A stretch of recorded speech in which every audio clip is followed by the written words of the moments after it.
It has been confirmed over and over again by numerous scientific studies that breastfeeding is one of the best things that you can do for your baby, if you can, of course, right? Yeah. Because not every mom is able to breastfeed. Yeah. And yet, you will be quite surprised about how long most mothers actually do breastfeed. Yes. So in this video, we are going to discuss how long you should breastfeed your baby and why.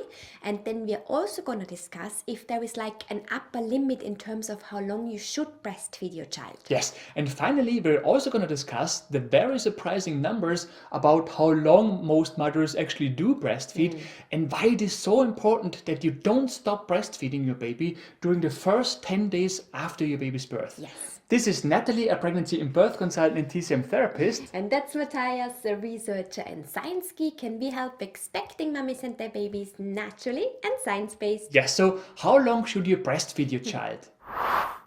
Most health authorities, like the American College of Obstetricians and Gynecologists, or the American Academy of Pediatrics, for instance, clearly state that the best thing to do is to exclusively breastfeed your baby during the first 6 months of baby's life, and then to introduce solid foods while continuing to breastfeed.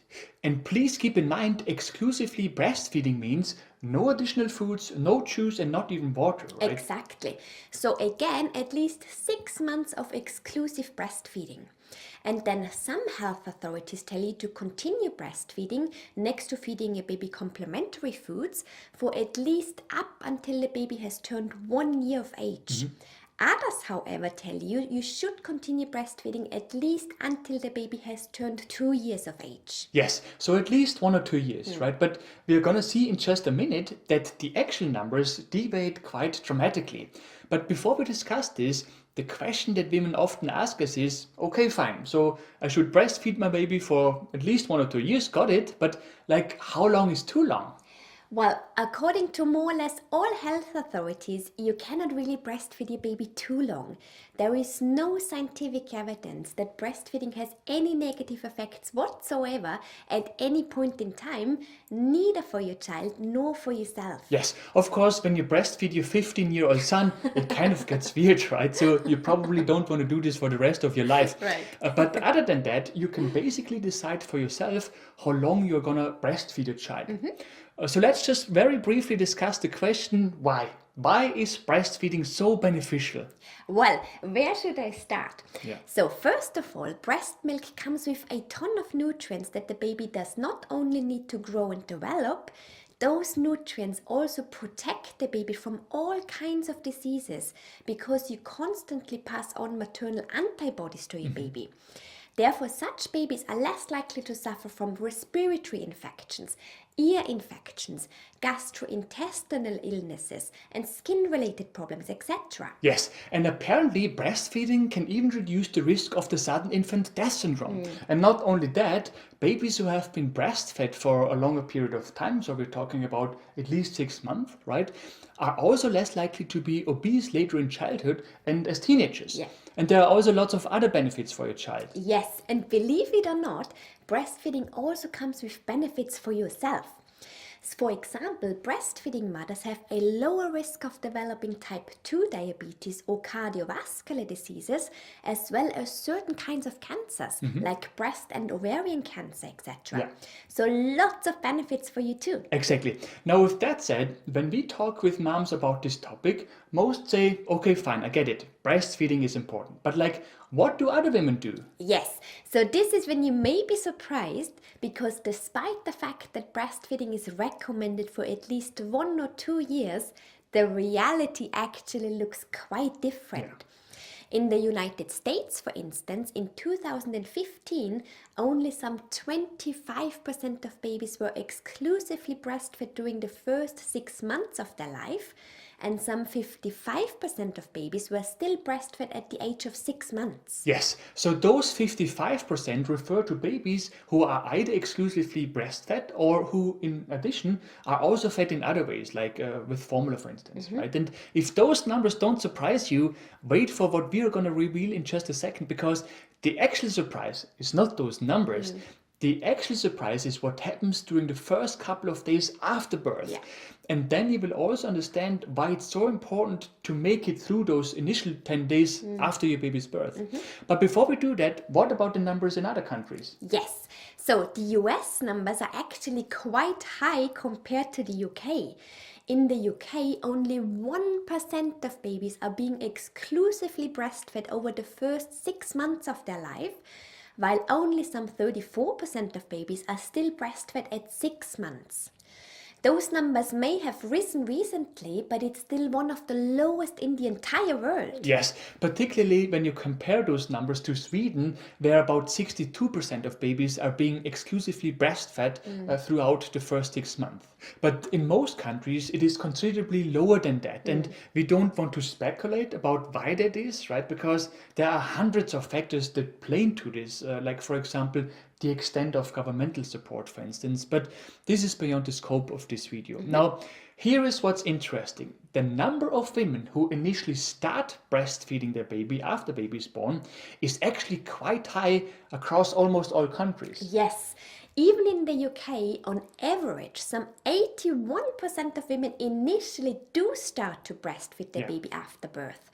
However, at the age of 6 weeks, that rate is only about 55%, and at 6 months it's down to 34%.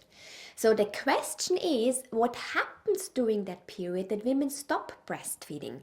And by the way, this does not only apply to the UK, okay? Yes, so according to research, the main reason why women stop breastfeeding during that initial period is because they believe their baby does not receive enough milk. In fact, believe it or not, most women stop breastfeeding on day 2 after baby's birth. Yes, and that makes total sense because the problem is that initially your breasts only produce a few drops of what is called colostrum.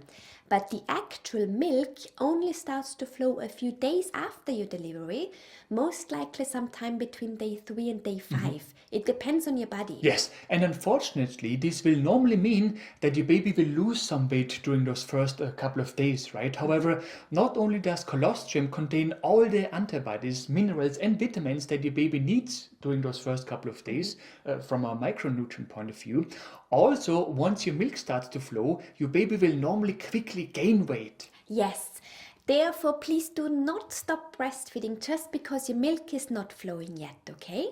Unless there are medical issues, it will flow soon enough. Yes, the other reason why moms probably assume that baby does not get enough milk is because it is so difficult initially to get that latch right. And if baby is not correctly latched onto your breast, it is very difficult for your baby to remove the milk from your breast. And they get quickly frustrated, right? Yes, we are not gonna lie to you. Establishing that first latch can be difficult, particularly if you're first-time mom. You have never done this before and your baby has never done this either. Yeah. But please trust me when I say that it is a matter of practicing. You will get there eventually. And so rather than giving up on breastfeeding, please use the available resources that can help you establish a good latch. Yeah, so for example, make use of breastfeeding consultants. Ask your midwife. Yeah. Make use of breastfeeding support groups in your local area. Ask other experienced moms, whatever helps you. Yes, and that is also why we were saying you have to try and make it through those first 10 days. Because those initial 10 days are important for both you and your baby to learn the process of breastfeeding.